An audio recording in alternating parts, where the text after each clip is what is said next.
Morning class. My name is Deepali Gupta. आज हम कर रहे हैं क्लास 8 सब्जेक्ट हमारा एसएसटी और चैप्टर चल रहा है हमारा 11। देखिए इस चैप्टर में इससे पहले हमने क्या पढ़ा था, ब्रिटिश कृषि नीतियाँ। ब्रिटिश के द्वारा जो कृषि नीति लागू की गई थी उनमें जो किसान थे हमारे, उन्हें कर देना पड़ता था और उन पे बहुत सारे ऐसे रूल लगाए गए जिनकी वजह से उन्हें जो कृषि थी वो उनके लिए मुश्किल होती जा रही थी। इसी से तंग आकर उन्होंने नकदी फसलें उगानी हुई पसंद करी, क्योंकि उन्हें जो कर था वो देना ही होता था। तो हमने जो ब्रिटिश कृषि नीतियाँ थी उसमें हमने दो नीतियाँ पढ़ ली थी। एक थी हमारी इजारदारी व्यवस्था और दूसरी थी स्थायी बंदोबस्त। इजारदारी व्यवस्था में आ, होता क्या था कि एक जैसे बोली लगती है उस तरीके से जो सबसे ज़्यादा बोली लगाता था उसी को जो कर था वो कलेक्ट करने के लिए दिया जाता था। और जो हमारी स्थायी बंदोबस्त व्यवस्था थी उसमें क्या होता था हमारा नियमित, मतलब कि उसे लिया जाता एक, अब उस भाग को नीलामी न लग के नॉर्मल उनसे ही लिया जाने लगा। अब हम नेक्स्ट आती है हमारी रियतवाड़ी। ठीक है, रियतवाड़ी व्यवस्था। चलिए अब इसे पढ़ते हैं हम। हमने इससे पहले जो दो हमारी व्यवस्थाएं थी, प्रणालियां थी, उनके बारे में अच्छे से पढ़ लिया था। अब हम रियतवाड़ी व्यवस्था के बारे में पढ़ते हैं। ठीक है, रियतवाड़ी व्यवस्था जो थी वो हमारी दो मुख्यतः कहाँ कहाँ, मद्रास एवं मुंबई के लिए थी। रेतवाड़ी व्यवस्था को कुछ अर्थों में स्थायी बंदोबस्त का उन्नत रूप कहा जा सकता है। इस व्यवस्था में भू राजस्व यानी जमींदारों में से वसूल करके सीधा कृषि कार्य करने वाले, जिन्हें रेयत कहते थे, वे से वसूला जाता था। यानी जैसे हमारा स्थायी बंदोबस्त था उसमें भी हम किसानों मतलब कि जमींदारों से ना लेके उनसे लेते थे। ठेका जो हमारा फर्स्ट में इजारदारी में था उसमें होता था, तो इसमें भी हमारा सीधा किससे वसूला जाता था, जो रेयत होते थे किसानों से। भूमि या फसलों की गुणवत्ता के अनुसार आधार पर वसूल करके बुरा जिसकी एक निश्चित राशि निर्धारित कर दी जाती थी। देखिए हुआ क्या, जो हमारी स्थायी बंदोबस्त थी उसमें उन्होंने निश्चित कर रखा था कि इनको इतना देना ही देना है। लेकिन जो हमारी रेयत वाली व्यवस्था थी उसमें हम वो क्या करते थे, पहले फसलों को देखते थे, फिर उसकी गुणवत्ता को चेक करते थे कि इसे, फिर उसका जो कर था वो निर्धारित करते थे एवं भू राजस्व की राशि काश्तकार सीधा राजकोष में जमा करते थे। यह व्यवस्था मुंबई या मद्रास प्रेसिडेंशियों के कुछ भागों में प्रारंभ की गई थी। अब इसके गुण हम पढ़ लेते हैं। देखिए, काश्तकार को भूमि के स्वामी के रूप में मान्यता प्राप्त थी, अतः कोई बिचौलिया जैसे जमींदार इसको शेष भाग शोषण नहीं। देखिए यहाँ पे जो वर्ड है हमारा वो है शोषण, वर्ड है वो है शोषण।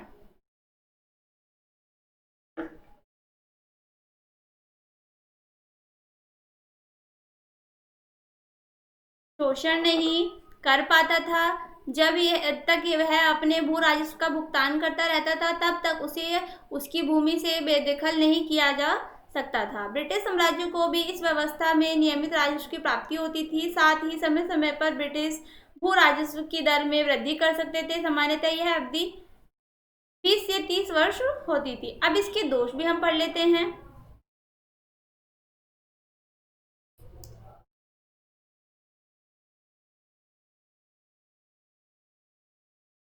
भू राजस्व की देखिए, भू राजस्व की दर कुल उत्पादन की का आधा थी, जो बहुत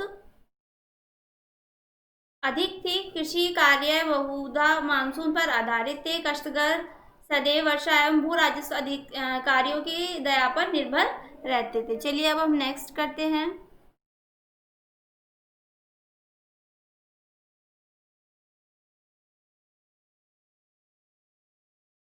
महालवाड़ी व्यवस्था, चौथा पॉइंट है हमारा।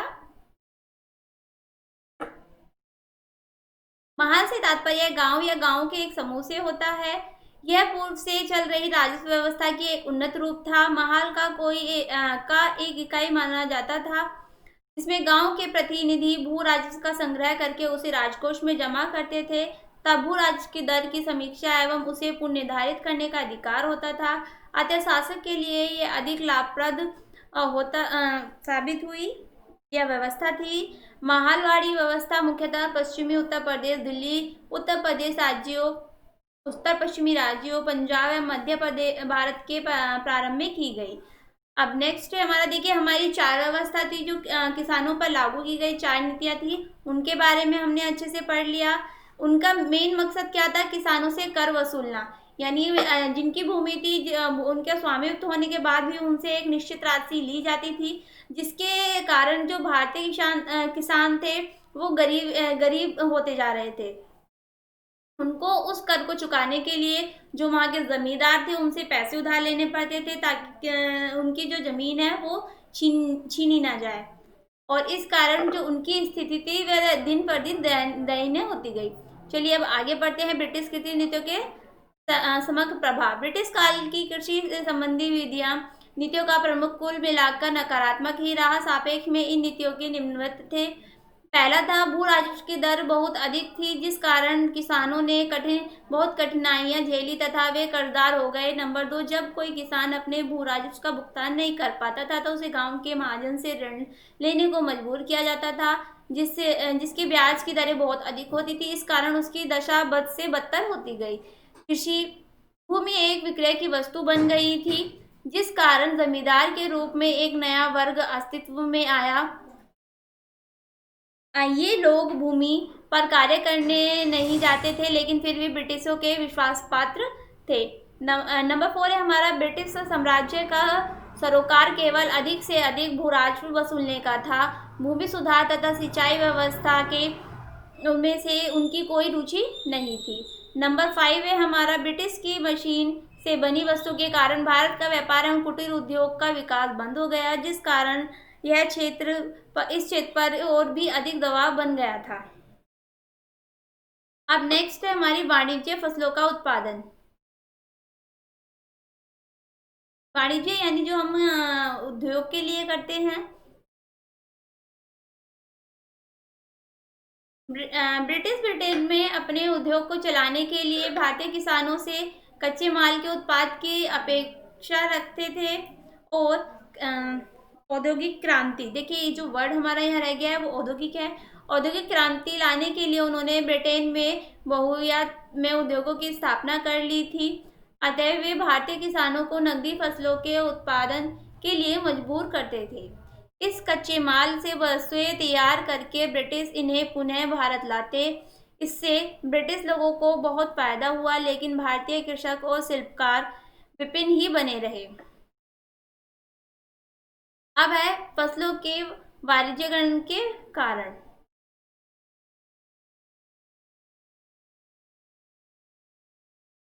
फसलों के वाणिज्यकरण के प्रमुख कारण निम्न हैं। नंबर 1 है हमारा, नवीन भू राजस्व नीतियां।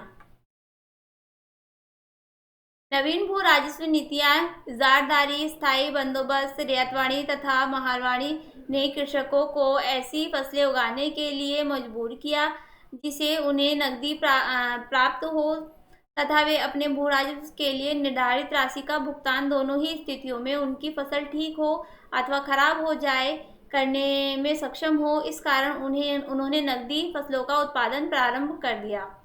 देखिए इसमें बताया गया है कि जो किसान थे उन्होंने नकदी फसलों का जो प्रारंभ है वो क्यों किया, लेकिन इसका भूमि की उर्वरकता शक्ति पर बहुत ही विपरीत प्रभाव पड़ा। वह अन्य फसलों के उत्पादन के अयोग्य हो गए। किसी कारण से गांव की आत्मनिर्भरता की पूर्व व्यवस्था ध्वस्त हो गई। नंबर 2 है हमारा, ग्रामीण अर्थव्यवस्था का छिन्न-भिन्न होना। भू राजस्व संबंधी नीतियों ने ग्रामीण अर्थव्यवस्था को छिन्न-भिन्न कर डाला, जिस कारण किसान व शिल्पकार दोनों ही बेकार हो गए। उन्होंने नकदी फसलों के माध्यम से इन परिस्थितियों से उभरने का प्रयास किया, जो विफल रहा। नंबर 3 है हमारा, भू स्वामित्व का विखंडन। किसानों के भूखंड के आधार से पीढ़ी दर पीढ़ी कमी होती चली गई। छोटे आकार के भूखंड प्रारंभिक फसलों के उत्पादन के लिए उपयुक्त नहीं रह गए। अतः वे लोग वाणिज्य फसलों के उत्पादन की ओर उन्मुख होते गए।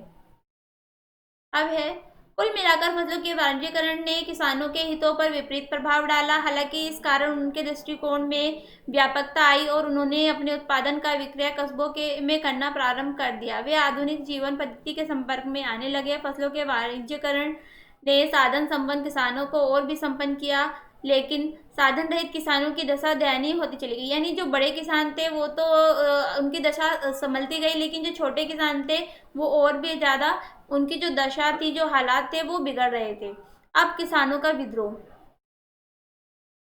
ब्रिटिश साम्राज्य की भूराजस्व की सभी व्यवस्थाएं पक्षपातपूर्ण थी तथा किसानों के प्रति किसी भी प्रकार मित्रतापूर्ण नहीं थी। उन्होंने कृषक वर्ग की पहले से ही दयनीय दशा को और भी खराब किया। देखिए, जो ब्रिटिश साम्राज्य था उसमें आप किसानों का ही नहीं, सभी के साथ पक्षपात किया जाता था। जो उनके आपने इससे पहले चैप्टर में पढ़ा होगा, जो ब्रिटिश साम्राज्य में उनकी सेना में नायक होते थे वो कोई अंग्रेज अफसर होते थे, और जो छोटे सैनिक होते थे वो भारतीयों को लिया करते थे, यानी छोटे काम के लिए। ब्रिटेन ने मशीन निर्मित वस्तुओं के आने से शिल्पकारी व कुटीर उद्योग भी ध्वस्त हो गए।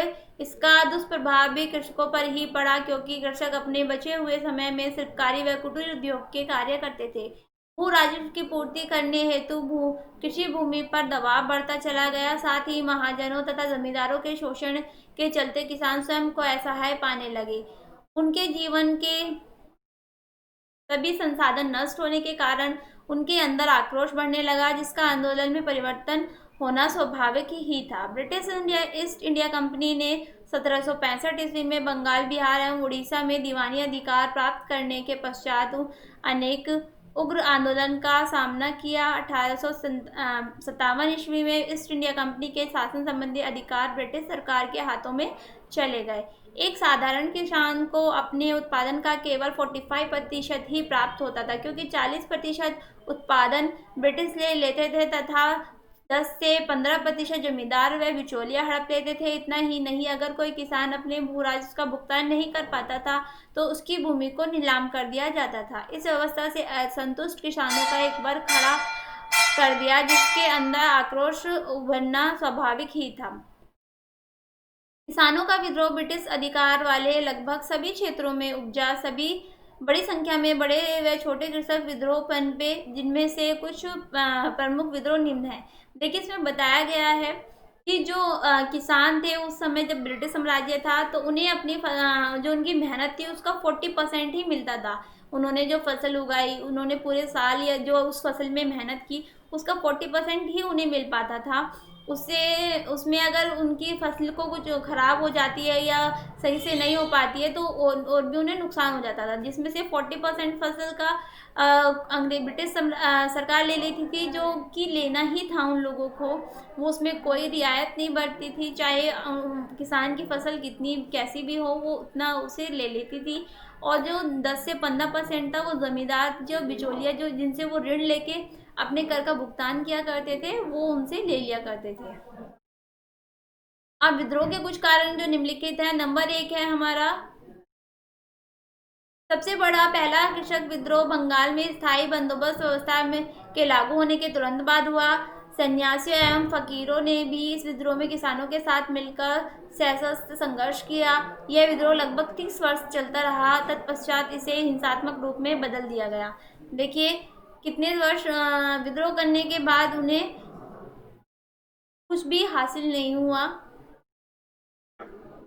नंबर 2 है हमारा, 1822 ईस्वी में सतारा, चित्तौड़ तथा सूरत के किसानों में भू राजस्व की अधिक दरों के कारण विद्रोह उपजा, जो 3 साल तक चलता रहा। इस विद्रोह को दबाने हेतु ब्रिटिश ने कूटनीति एवं बल दोनों का प्रयोग किया। नंबर 3 है हमारा, सैंडोवो के किसानों ने कृषक विद्रोह मैनीथाउ के नेतृत्व में 1829 ईस्वी में से 1830 ईस्वी तक चलाए। इस विद्रोह को चलने के लिए ब्रिटिशों ने बहुत क्रूरता से बल का प्रयोग किया। नंबर 4 है हमारा,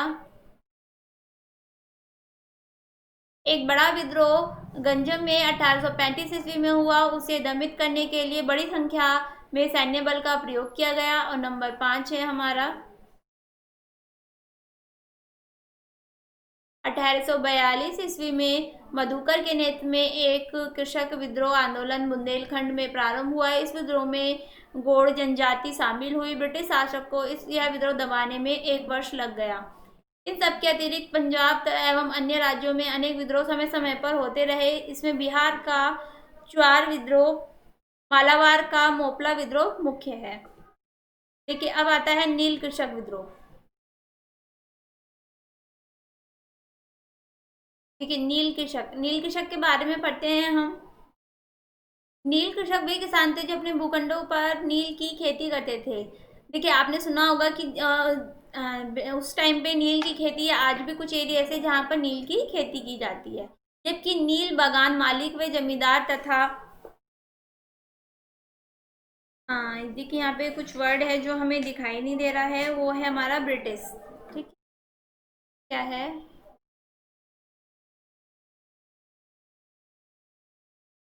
ब्रिटिश। ब्रिटिश अधिकारी थे जो किसानों को बलपूर्वक नील की खेती करने के लिए विवश करते थे। नील की खेती के पश्चात उस भूमि की उर्वरकता शक्ति समाप्त हो जाती थी तथा किसी अन्य फसलों को उगाने के लिए अनुपयुक्त हो जाती थी। इस कारण नील कृषक रोष फैल गया। नील कृषक विद्रोह 1858 से 1860 ईस्वी में बिहार व बंगाल के एक बहुत बड़े भाग में फैला। देखिए जो नील कृषि थी उसमें क्या होती थी, जो भूमि की उर्वरकता शक्ति है वो खत्म हो जाती थी। तो इस वजह से जो भारतीय किसान थे वो नील की खेती करने के लिए मना करते थे, लेकिन जो ब्रिटिश साम्राज्य था वो उन्हें क्या करते थे, मजबूर करते थे नील की खेती करने के लिए। जिसकी वजह से क्या हुआ, विद्रोह फैला। नील कृषक ने नील की खेती करने से इनकार कर दिया। साथ ही उन्होंने नील बागान मालिकों एवं ब्रिटिश कंपनियों का पर हमला किया तथा उनसे लूटपाट की थी। किसानों के कुछ समूहों में जिन्होंने लाठियाल व रेत प्रमुख है विद्रोह स्वरूप हथियार भी उठा लिए। हालांकि क्रूर ब्रिटिश सैन्य बलों के समक्ष निरीह किसान बेबस थे। उनके आंदोलन को बल प्रयोग द्वारा क्रूरता से दबाया गया, लेकिन इसका विरोध 20वीं शताब्दी तक जारी रहा। देखिए इसमें बताया गया है कि किसानों के द्वारा जितने भी आंदोलन किए गए, जितने भी उन्होंने विद्रोह स्टार्ट करे, वो सभी जो अंग्रेज ब्रिटिश साम्राज्य था उसके जो सैनिक थे उन्होंने अपनी शक्ति द्वारा, बल द्वारा, क्योंकि उन पर सैन्य बल था, उन्हें दबा दिया। लेकिन जो किसान थे वो समय समय पर उसका विद्रोह करते रहे और जो 20वीं शताब्दी तक उन्होंने अपना ये प्रयत्न जारी रखा। आज के लिए इतना ही। इस चैप्टर के जो नोट्स हैं वो आपको व्हाट्सएप के द्वारा भेज दिए जाएंगे। Thank you.